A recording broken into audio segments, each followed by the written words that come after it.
Welcome to the Informed Pregnancy and Parenting Podcast. I'm your host, pregnancy-focused chiropractor, Dr. Elliot Berlin. My guest today is a former Broadway dancer and current fitness trainer. She is the creator of the powerful prenatal workout program, Baby by Simone, currently streaming on Informed Pregnancy Plus. She had her first baby at age 43, and she's here to share her story. Simone De La Rue, welcome to the podcast. Thank you for having me, Dr. Berlin. It's such an honor to have you and to also meet you for the first time. I've been hearing your name over and over again over the past many years from people who swear by you and how you've helped them, especially before, during, and after pregnancy. So we want to learn where all that magic came from. Let's start at the beginning. Where are you from originally? I was born in England, but grew up in Australia. So what does that make your accent? I honestly don't know. I've been living in America now for 15 years, and I have not picked up an American accent. So I don't know. I think I sound Australian, but I grew up in Australia, so I'd assume that I've got that accent still. Yeah, I don't know. I'm a little sensitive to accents, and I think there's unmistakable Australian, but there's also maybe a twist of the Brits. Maybe. I don't know. Okay, so you're a unique person. You're a fitness everything. How did that start? Yeah, so my previous life, I was a dancer, as I mentioned earlier, on Broadway. I did that for 18 years, and then I got to the age of 36, and I've decided that I didn't want to keep auditioning. I wanted to take power over my destiny and create my own business. And, I'd always danced all my life. I'd never really trained at a gym, and people would say, oh, what do you do, to stay fit? I was like, I just dance. And it was kind of like an aha moment of like, well, if I can bring my beauty and love of, dance into fitness and help other women find that connection and that joy. Because for me, doing cardio on a treadmill or on a bicycle, or even going for a run was always quite tedious. But like dancing in a room for an hour, I was like, oh, this is expressive, it's creative. I'm, having a great time doing it, and didn't actually realize how great it was for my heart health, my coordination, remembering for my memory. So that's kind of how the Body by Simone was born over 12 or 13 years ago. And so I left dance and moved into fitness, and, haven't really looked back since then. And I built 4 studios. I've got an online app and predominantly female clientele. And yeah, organically, each program that I've developed has kind of authentically grown from the stage that I was at in my life. And I know we'll probably dive into this deeper in a little bit, but, I was what do you call it when you're 43 and fall pregnant? Advanced maternal age, geriatric, mama. Yeah, we've changed the language now, right? From geriatric to advanced. Yeah, it still doesn't seem the nicest. No. And then, that's how Baby by Simone, we just changed the wording. That program was born. Literally. Yes. Okay. Going back to the earliest stages, if you were growing up in Australia, is that where you started dancing, and how did you get from there to Broadway? That's a good question. So I started dancing in Australia. I actually did my very first musical when I was 18. I did Cats the musical. It was still one of my favorite roles to date. That was in Australia. And then, as a dancer, you have a dream of London's West End. And I still have a British passport. So that was like the path of least resistance. It was easy to go to and do shows there. And then when I got to London and I performed there, and then I was like, okay, now my dream is Broadway. And so I had to work really hard to come over to the US, and get a green card so that I was able to perform on Broadway. But it's like anything, when you reach that goal and you achieve that dream and you tick it off and you're like, well, what now? So, it was definitely a long journey, and I've seen a lot of the world through my love of dance and my career. Do you have a favorite Broadway moment? Gosh, there's so many, but I think probably my last show was Promises, Promises. It was with a show with Sean Hayes and Kristen Chenoweth. And it was just such a great group of people, and the cast really kind of became family, and some of them still, quite good friends with. So that was probably, a bittersweet saying goodbye to it all, but also, leaving on a high. It seems like an extremely rigorous schedule. It is. It was like 8 shows a week, and you perform in the evenings, and then you perform, 2 shows Saturday, 2 shows Sunday. So you never really had a regular life. everyone else was working 9 to 5, and then you just start working. You go to the theater at 6 and you don't finish till 11, and then you're winding down. So I don't miss that. And I have to say, I don't miss the auditions, having to show up and hope that you're the right, the vision that the director has for that role. I don't miss having to go through that nasty audition process. Yeah, so auditioning in general just seems like a mind screw every time. Being able to put yourself out there, knock on the door as if you're going to make that sale with your A game every time, and then get a bunch of no's before you get the yes. Correct, yeah. Seems very challenging for most people. Okay, do you miss the live audience? Well, it's interesting because I, with my classes at Body by Simone, I do one-on-one private training, but I also do, group classes. And for me, there's still a performance element to it. I'm still connecting to, a group of women. So I don't miss the live audience because I still get to do live events when I teach exercise classes. So I still get a taste of it. Okay. Do you miss the different styles of dance? A little, yeah. As I said, like I'm 48 now, and I think about a lot of peers that I, did theatre with, or I was trained in classical ballet school with. A lot of them have given up now, and they've let it go because it's kind of, once again, you're a geriatric performer at this age. So I still feel very blessed that I'm able to move my body and use my body and still have that creative outlet and expression. It sounds like you took a change just at the right time. I think so, yeah. All right. You had a baby. We're going to take a break. When we come back, we'll find out about that experience. Don't go anywhere.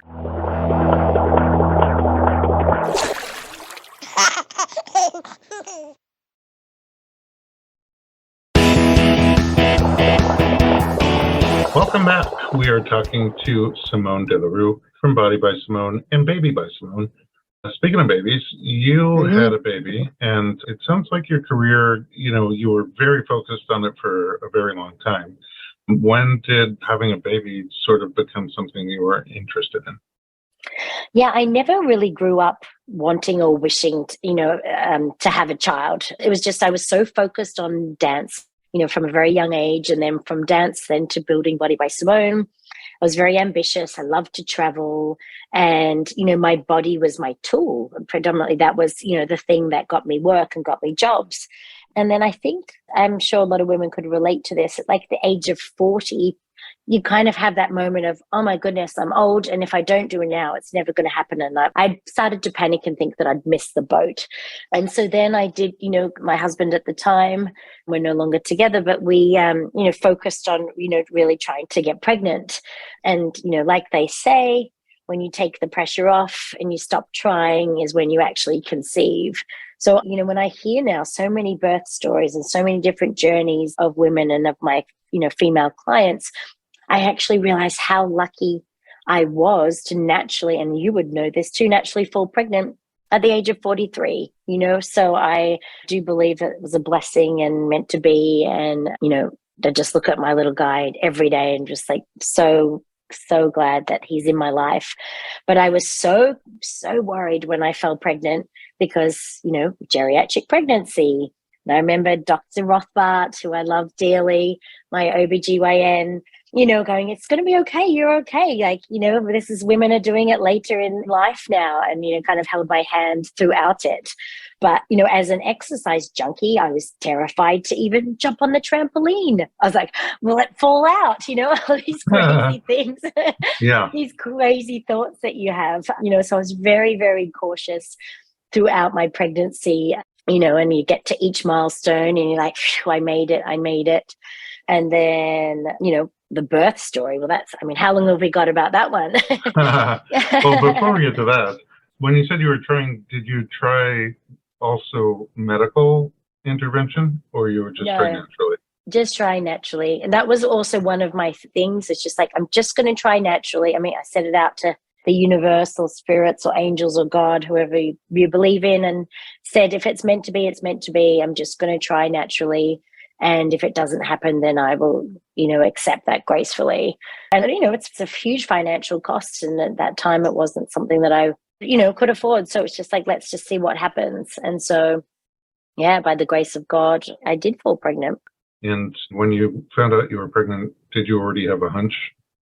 Did I have a hunch? That's a good question. I did not, because being a performer, being a dancer, and also being very active, my periods were very irregular. My menstruation cycle was irregular. And so I was late, and I just thought, oh, well, it's just because I've been working out so much. And so I didn't really have a clue. And I remember taking the test, and that day, like an hour later, I had to film for my app, for my fitness app. I had to film a fitness class. And I remember taking the test and just being elated and shocked and terrified, all the feels, right? Just like, this is amazing. Oh my God, this is happening. And then I had to go and film, a live workout. And I'm sure, I must go back and look at that, but I'm sure I was just kind of glazed over with this, like, look of what my life's about to change. My life's about to change. So how were the different trimesters for you?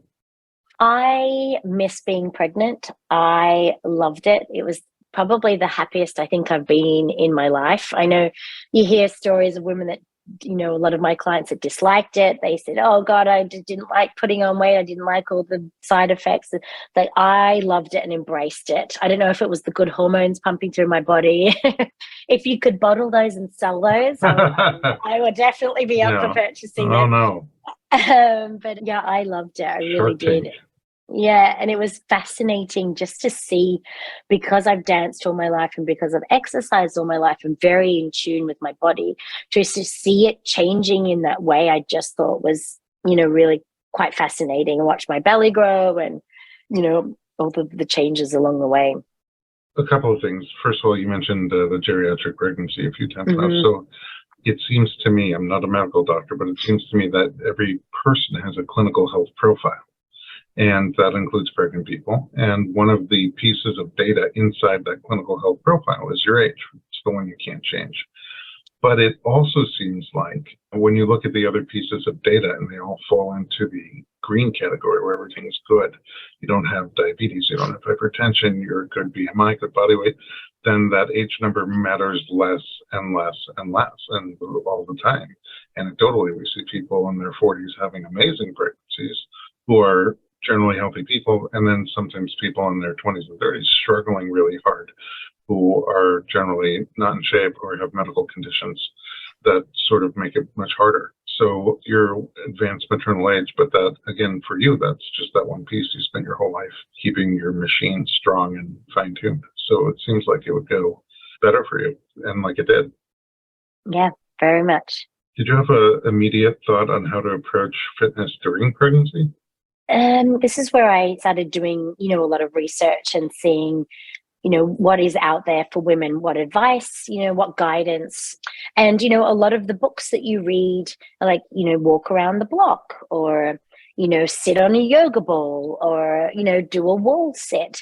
All of this is great advice. But if you've been active your whole life, you're going to want to do more than that. And so I think it was kind of always frowned upon for women, like, don't exercise while you're pregnant, And so I wanted to find a happy medium, like a healthy spot where you could still be active, you could still take care of your body, still get your heart rate up, but also making sure that you're taking care of the developing fetus inside of you. And that's where like Baby by Simone was born, because it was from my own need myself of like, well, I want to push myself a little bit more than walking, but I'm not going to necessarily, do a high box jump holding a 20-pound weight or run a marathon, So yeah, I wanted to share with women that you can still move. And I've had my studios for 12, 13 years. I've just seen the constant churn of women come in and out, so many clients who then find out they're pregnant, they work out throughout their entire pregnancy, and then obviously returning to exercise after giving birth. So that's why I did my pre and postnatal studies, just so that I was really, up to date, other than my NASM training, so that I could really guide and help women through this journey. And for somebody who's not so fit, or just exercises a couple of times a week, healthy, but not like dancer fit, is Baby by Simone appropriate for them, or are there things that you would modify? It's appropriate for all levels. And that's why I created it. And literally, like, there's each trimester, first, second, and third trimester. So you're doing more activity in the first trimester. And by the third trimester, you're doing, your belly breathing and your modified plank holds and things like that. So absolutely for all levels. I wanted this to feel inclusive. And of course, it was approved by Dr. Rothbart, but it had to be, something that could keep women safe. Yeah. I'm so curious about filming it while you were super pregnant. Most people don't like to be on that side of the camera at that point. What was that like for you? That's a good question. It's because I'm, so used to being in a bra top and midriff and, showing off my abs, my six pack. And here I am with this belly out to here and I can't touch my toes. But we really made sure that we celebrated this beautiful belly and, glossed it over and gave it a bit of makeup and shine and made sure that it was really, on show because I was, so proud of it. It's really interesting. There's been a bit of a movement, I think, since like Rihanna, she wears a lot of clothing with her pregnant belly out. And there's been a bit of a movement now that I've noticed a lot more women putting their bellies on show, whether it's fashion statement or whatever. But, we shouldn't be at home and hiding this. This is like beautiful, let's get it out and display and normalize it a little bit more. Oh, it's beautiful. All right, we're going to take another break and find out how you planned for your birth and how things actually went. Don't go anywhere.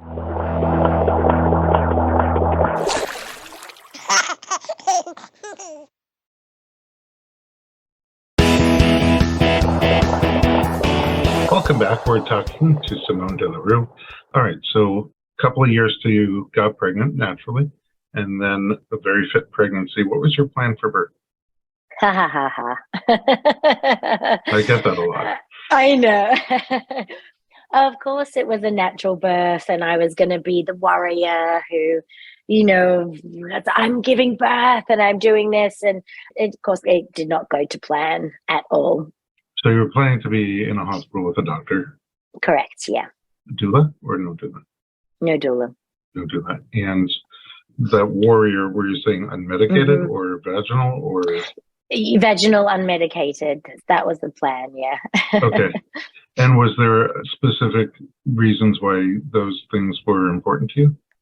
Yeah. And this is the other thing that, now that I have gone through this, I'm like, why did I think that was important? The most important thing is that your child comes out safely, really, But I think at the time, it's just because, once again, I was always so connected to my body. I was always so physical. For me, I just wanted to have that experience to feel what it feels like to birth.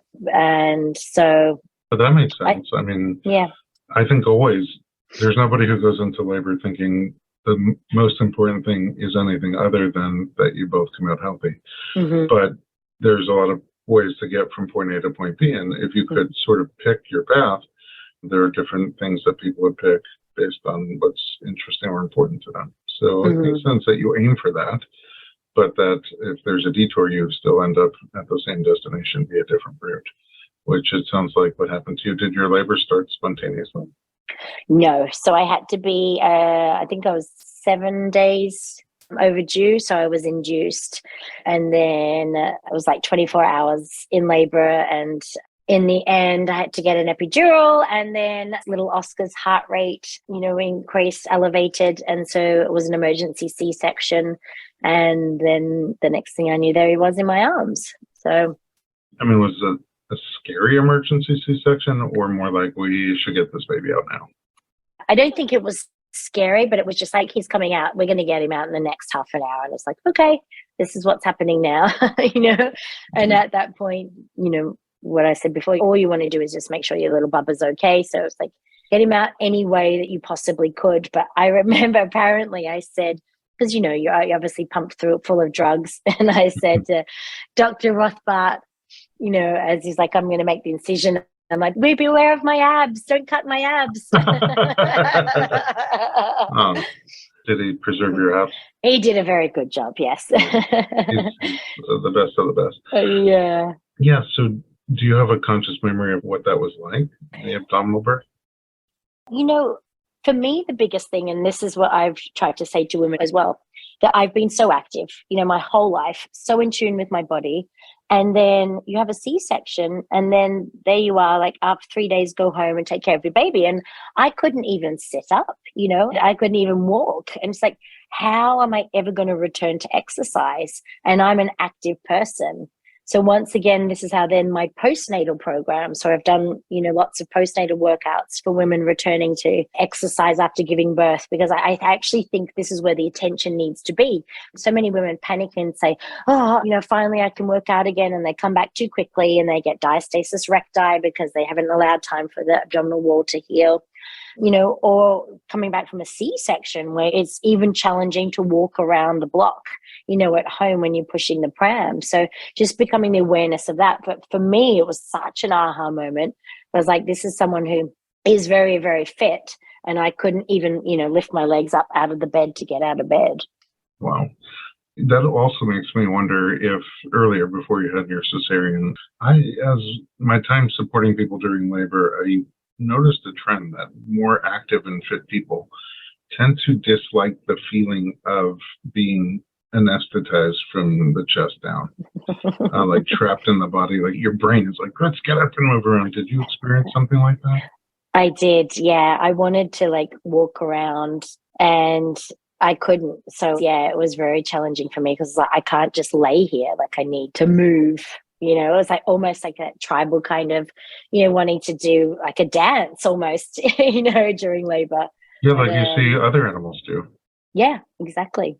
And then you said something interesting, which is that you're like, how am I ever going to work out again? And that's you, whose whole life has been active fitness workout.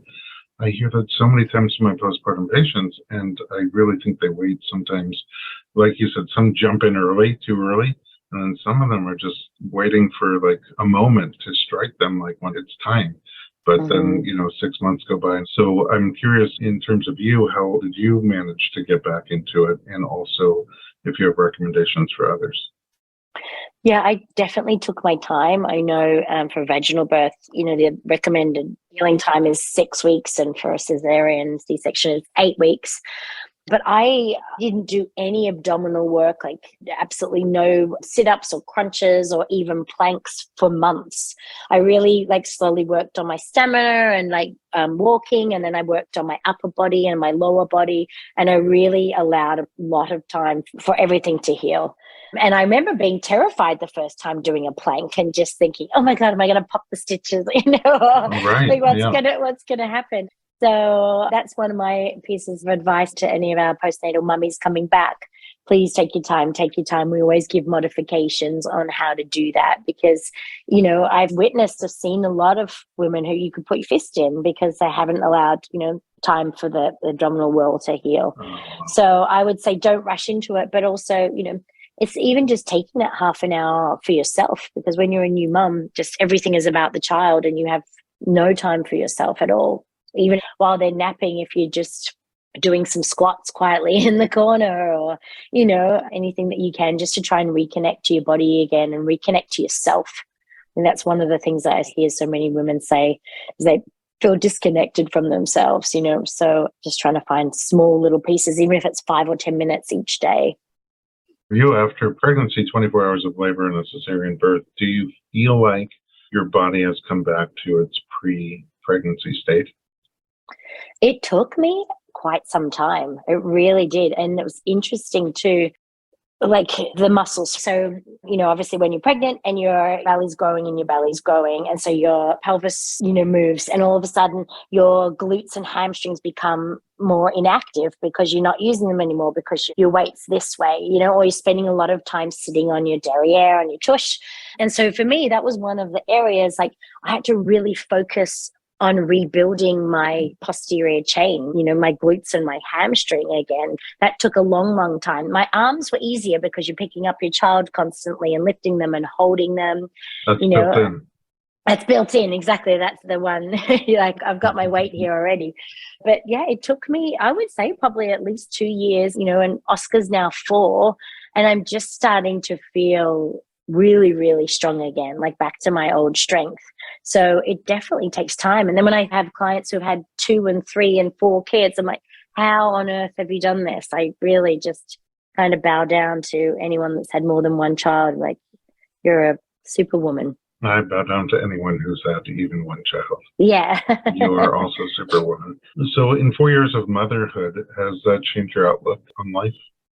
Very much. You know, I was saying to someone the other day, you think that it's our job to teach them, right? To be the parent and to teach them, but really they teach us. And one, I just never thought I would have such a love, like the unconditional love that I have for him is unbelievable. And now everything revolves around him. You know, I love my work and, you know, I'm still passionate about helping women and helping my clients, but he will always come first. He comes before anything now. And yeah, part of me sometimes says, oh, I wish I didn't wait so long. I wish I'd started sooner so I could have 2 or 3 more, but life is how it's meant to be. And, you know, we're always exactly where we're meant to be. So I'm just grateful that I have him. And he gets the benefit from all that concentrated love. Yeah. Exactly. It's a win-win. It's a win-win. Yes. Okay, so when we keep talking about different workouts that you do, different programs that you have, where can people find you, access you, either online or by app or in person? So in person, for any Californians, I have one studio in Brentwood on Sunset and Barrington, opposite the Brentwood School. We have classes going morning and night. I also offer private training, one-on-one training for anyone who's feeling a bit nervous about jumping back into class. I also have my app, which is Body by Simone, which if you have iOS or an iPhone, you can get it. Or if you have Android or you just prefer to go onto the web, it's www.studio.bodybysimone.com. I have thousands and thousands of workouts on there. There's like a library that you can go on to and choose. You can put a filter, so you can put 10 minutes if you just have 10 minutes, so you can do 55 minutes. There's muscle groups and body, different areas. There's all the different cardios and strengths, and obviously the pre and postnatal. And of course, now on your streaming platform, you can get Baby by Simone. Baby by Simone. Uninformed Pregnancy Plus. Simone, thank you so much for joining me. Thank you for sharing your personal story. Thank you for all the incredible work that you do for women in general, but also for pre and postnatal moms looking for how can I safely work out and effectively work out. Where can we find you on social media? Simone De La Rue Official is my page. And then also Body by Simone is my other fitness page. So between the two, you'll get a bit of Oscar love if you want to see cute kid pictures. I bet a lot of Oscar love. Yeah, he's adorable. Thank you again. And to our listeners, if you'd like to find us online, visit us at informedpregnancy.com.